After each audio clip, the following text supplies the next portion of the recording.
as property.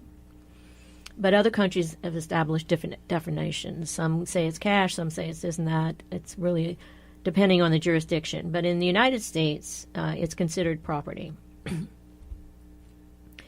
But as this industry has evolved very quickly, the regulatory agencies haven't really caught up. They're catching up really quickly right now, though. They're all coming out with new regulations, but it's not really clear yet because there's so many agencies involved. So there's the SEC, the Securities Exchange Commission. There's FinCEN, who regulate money transmitters. Now, in the beginning, we all, we can just buy and sell from each other. We can, buy some coins. We can sell to each other. We can do all these great things. And then people started going to jail for being money transmitters, so that stopped, hopefully. But also there's the CFTC, the U.S. Commodities Futures Trading Commission, which is tasked with maintaining open and safe markets, because now cryptocurrencies are going into being traded as futures and all kinds of things being traded on exchanges. So how are you doing, Danise? Well, it's saying that it's sending me an email. So I'm confirming everything, but I haven't gotten that email yet. So okay, well, the process. It's the process could take hours. Tell you the truth, depending on what exchanges you're signing up for and what information they're asking you for. That's why it's interesting to see, what they're exactly asking you for step by step, so people out there know. Okay, so investing and all other areas of the crypto market grew so quickly through the evolution of creating these ICOs, these initial coin offerings, basically that were modeled after the IPOs, the initial public offerings, but without the SEC filing component. So companies just started raising tens of millions of dollars and just, to create their technology that they're going to be using with their tokens, but no regulation was really involved. And so that's what's happening. The SEC is going out now and calling a lot of these companies in, even the exchanges in, even the miners in, and basically it's an interesting time right now for cryptocurrencies in the United States anyway. Most of the ICOs that are going out, even if they're based in the United States, are going to every other country in the world and not here. But as I mentioned last week, I did interview the legal ICO, which meant they already filed with the SEC, so they have permission to talk about what they're raising and how they're raising it in the United States. But they are still raising most of their monies outside of the United States, because you have to prove in the United States that you are taking money from a sophisticated investor, which means you have to have made $200,000 a year for the last 2 years, or as a couple $300,000 a year, or have $1 million in assets for those specific SEC filings that they applied for. So it's limited, wow. And you have to prove that. So you have to have money. Well, to invest in an ICO in the United States. Mm-hmm.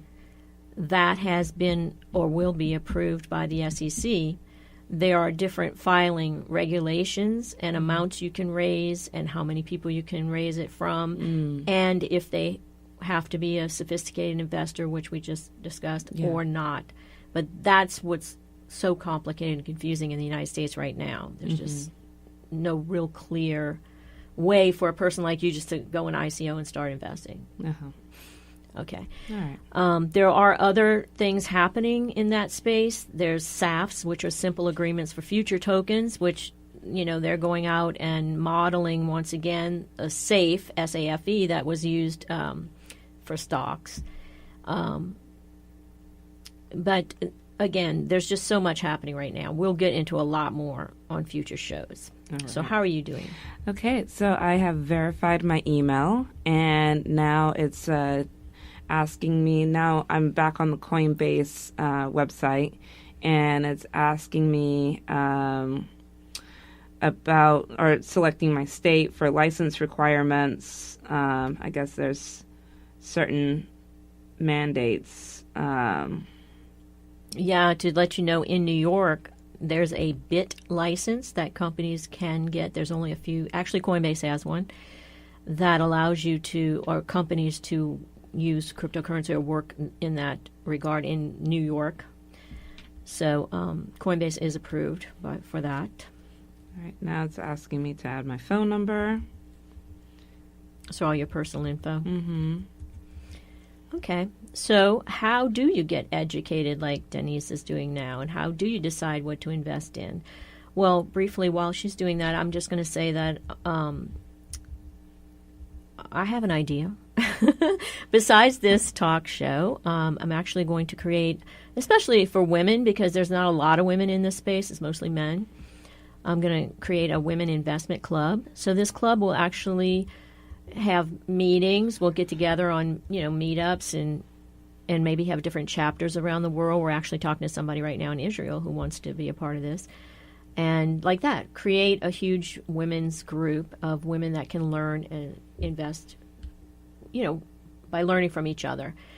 Now, this doesn't mean that right away we're going to take money from those people at all. There'll be membership fees, to support the club, but there won't be an investment made into a fund. Maybe one day. I actually do have that vision of having a women fund, but for right now, we're going to let everybody do their own investing. We're just going to help each other by researching different, coins that are out there or tokens, and helping each other in that way, and just getting together and learning from each other. But there will be many ways that you can learn. We're going to have some other events here in New York and maybe eventually other places. So we'd like to grow it and help women get in the space, but also have more men and women join us in our crusade of learning more about Bitcoin and other cryptocurrencies. So now back to Danise. What are you doing, girl? What's happening over there? All right, now I'm fully putting in all of my information to verify my identity. There's a lot of verification of identity, which is... What are they asking you for? Address, name, birth date, and then they're asking, what do you use Coinbase for? What is your source of funds? Current occupation, employer, last 4 digits of social. So, they haven't asked you to take pictures or send pictures of anything? Not yet. No. So you're still going through that. Okay. Because I've had, since I was in it for 6 years, when I first started signing up for exchanges, they really didn't have to, know your customer or AML, what you're hearing right now, to make sure that it's not any kind of fraudulent thing going on. So even Coinbase has been approached by the IRS or SEC or whoever about giving them data. They're kind of working with them on that, but now more and more everyone is needing to know their customers and asking them for a lot of information before signing them up on the exchanges. All right. What do you use Coinbase for? So what are the choices? The choices are investing, which is the first one. Investing, trading on other exchanges, online purchases, online payments, or business. Okay, so does it let you choose just one or more than one? I think maybe just one, but we'll try it out. Let's see. Recently, Coinbase came out with a commerce.coinbase.com, which I do have as well, that can be used for merchants to, you can buy and sell products using cryptocurrency.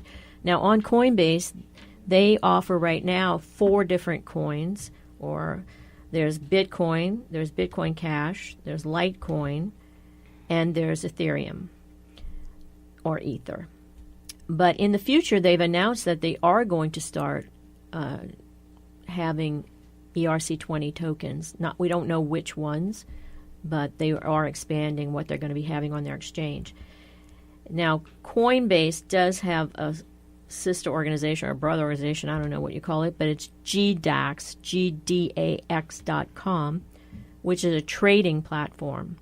But when you have an account on Coinbase, you can use your funds in that, bring them over to GDAX and actually do trading too also. So if you go on GDAX.com, not you, Denise, because you're busy. Okay. But later, if you go on there, you'll be able to actually see the market happening where people are buying and selling and trading. So it's pretty interesting also. All right. So there's many exchanges out there, but again, Coinbase is just one of them. But it's been around for a while, and a lot of people know them, and they have a good track record. So far, of course, no one has a good track record on customer service. You can't get a hold of them. Why? Because there's just millions of people signing up all the time, and it's just out of their reach to do as great a job on that, and they say that themselves. You look a little perplexed over there. Oh, they're asking me these questions to, once again, verify my identity. They're asking about what county I lived in Austin. Oh, they can find you that way to know it's really you. And I'm like, I can not remember. They don't give you choices? They're not giving you choices? They give you choices. I'm just like, I cannot remember what county that was in. Is that the only option? They not ask you more questions? Do you have to have an answer for that one? I don't know. Let me see. Hopefully I'll pass all this. Oh, I did. Okay, I'm in. You are? I'm in. They didn't ask you for pictures of your driver's license or anything? No. Not what? Not yet. Or at least. No, it says okay. No, that's all actually. And so you've set up your account.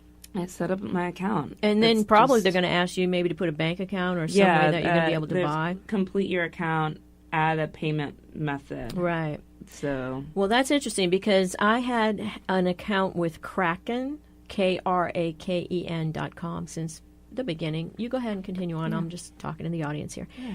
And I must have had that thing for 6 years. And then just recently I went into it, and in order for me to even put any kind of money in it or do anything, I had to, go up in the tier level, they call it.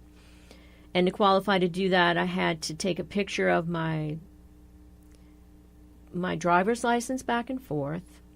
I had to have a proof of residency with a utility bill or something, and other things. But the interesting thing is that it made you have exactly the right size DPI, you know what I mean, the size of the picture. Oh. And for some reason, I just, it had to be less than 300 and more than one, whatever it needed to be. It wasn't actually working, and I resized it so many times, and it literally took me weeks because I just let go of it and then went back and forth.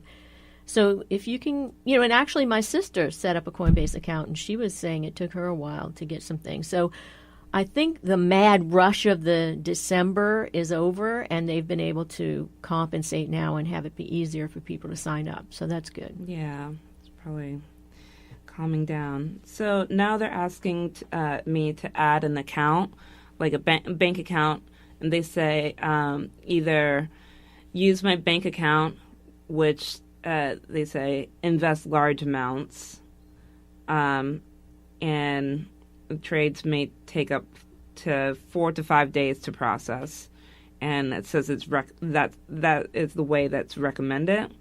But then they have the option of doing adding your account through your debit card, invest small amounts. So any Visa, MasterCard, debit card. And then, or the last option is wire transfer to invest large amounts. Wire funds directly into your Coinbase, used for large single transfers. Yeah. So I'll just tell you that one, the transfer, I've done all of those. The transfer will cost you, depending on your bank, usually about $40 because they charge you and your bank charges you on both sides for, but that's immediate. So if you want to immediately get cash into your account because you want to make a trade or something quick, that's your option.